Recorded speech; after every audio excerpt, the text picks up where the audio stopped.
வணக்கம், நான் உங்கள் இருமதி பந்தலராஜா. நம்ம வந்து கோபிசெட்டிப்பாளையத்து பக்கத்தில் இருக்க கொடிவேரி அணைக்கு நம்ம போயிட்டு இருந்தோம். போகிற வழியில் அந்த ரோட்டில் வந்து நம்ம வெள்ளைக்கோடு போடுறாங்கள்ல, அவங்கள நம்ம சந்தித்தோம். இது எப்படி போடுறாங்க, எதுக்கு போடுறாங்க, இதோட ப்ராசஸ் என்ன அப்படின்றத பற்றி தான் இந்த வீடியோவில் நம்ம பார்க்க போகிறோம். அதாவது இந்த இருக்கு பாருங்கள், வண்டியில் மூட்டை மூட்டையாக அடிக்கிறக்கா, இதை வந்து தெர்மோ பிளாஸ்டிக் அப்படின்னு சொல்கிறாங்க. இந்த தெர்மோ பிளாஸ்டிக்கை இந்த பாய்லரில் நல்லா கொதிக்க வச்சு உருக்கி அப்படியே இது வழியாக ஊற்றி இந்த சின்ன டின் இருக்கா அதுக்குள்ளே போயிடுது. அதுவும் ஒரு பாய்லர் தான். அந்த பாய்லரில் அப்படியே வந்திங்கன்னா அந்த தெர்மோ பிளாஸ்டிக்கோட இந்த இருக்கு பாருங்க, சர்க்கரை மாதிரி இருக்கா, இது வந்து சர்க்கரை கிடையாது, கண்ணாடி தூள். இந்த கண்ணாடி தூளையும் அந்த தெர்மோ பிளாஸ்டிக்கையும் ஒன்றா கலந்து ஹீட் பண்ணி அடுத்த ப்ராசஸ் இந்த பாய்லரில் ஹீட் பண்ணி அளவுகோல் வச்சு நேராக ஸ்ட்ரெயிட் லைன் போடுறது. அப்புறம் அந்த குறுக்க கோடு போடுவாங்க, ரம்பிள் ஸ்டிப் அப்படின்னு சொல்லுவாங்க. அதாவது நம்ம அப்படி வண்டியில் போகும்போது திடீர்னு பட்டை மாதிரி இருக்கும், நம்ம வந்து அதெல்லாம் கணக்கில் வச்சுக்க மாட்டோம், சல்லுன்னு போவோம், டப்பன்னு ஆடும், என்ன சட்டை பறக்குது கொட்டை தெறிக்குதுன்ற மாதிரி எல்லாம் அடிவயிரெலாம் கலங்கி போயிடும். அந்த இடத்துல போகும்போது பொறுமையாக தான் போகணும், ஆனால் நம்ம அதை போக மாட்டோம். ஹைவேஸில் போகும்போது அந்த இதையும் அப்படியே நம்ம சர்ன்னு போயிடுவோம் இல்லையா, அந்த லைனும் இதில் தான் போடுறாங்க. இதில் என்ன வித்தியாசம்னா, இந்த ரோட்டு ஓரத்தில் போடுறாங்கல்ல, இதோட திக்னஸ் வந்து கம்மியாக இருக்கும். இந்த லைன் வந்து திக்னஸ் கம்மியாக இருக்கும்.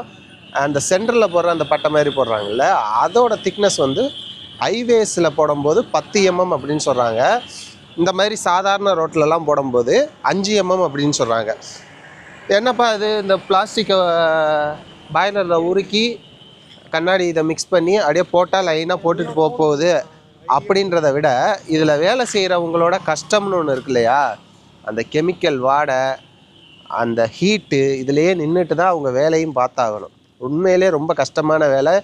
இந்த இதையும் விட வாங்க, இந்த வெள்ளை கூட கொஞ்சம் சின்னதாக போட சொல்லுங்கள். கடைன்னு அடிக்குதுங்க, கடைன்னு அடிக்குதா, வண்டியில் போக முடியலை, ஸ்ட்ரைக்கர் சார் வேலை வந்துடுது, சஸ்பென்ஸ் சார் வேலை வந்து. அது இவங்களுக்குன்னு வந்து ஒதுக்கி இருக்குது எப்படின்னா, இந்த இடத்துல இத்தனை எம்எம் போடணும் அப்படின்றது ரூல்ஸு, சரியா? அந்த ரூல்ஸோட பெருசாக போட்டு விட்றாங்க. அதை வந்து இவங்க வந்து பிரேக் பண்ண முடியாது, கவர்மெண்ட் தான். 40,000 செலவு. அதை வந்து கவர்மெண்ட் தான் அதை இத்தனை எம்எம் குறைங்க அப்படின்னு சொல்லலாம். மற்றபடி வந்து இவங்களுக்குன்னு ஒரு ரூல்ஸ் இருக்குது. இந்த மாதிரி ரோட்டில் 5 mm, ஹைவேஸில் 10 mm அப்படி போட்டு தான் ஆகணும், வேறு வழி இல்லை. அதுக்காண்டி அவங்க வண்டி தானே போகுது, அதுதான் வண்டி தானே கடைன்னு அடிக்கும், எல்லா வண்டியும் கடைன்னு தான் அடிக்கும். இதில் இவ்வளோ கஷ்டங்கள் இருக்குது. இந்த கஷ்டங்களுக்கு மத்தியில் தான் நம்மளோட சேஃப்டிக்காக தான் இந்த கோடுகளும் போடப்படுது. நம்மளோட சேஃப்டிக்காக, நம்மளோட உயிருக்காக இப்படி கஷ்டப்பட்டு வேலை பார்க்குறாங்க. உண்மையிலே இதை பார்த்தோன்னே ஒரு வீடியோ போடணும்னு தோணுச்சு, அதுக்காக தான் இந்த வீடியோ. இல்லை, சாலையில் போகும்போது ரொம்ப கவனமாக போகணும்.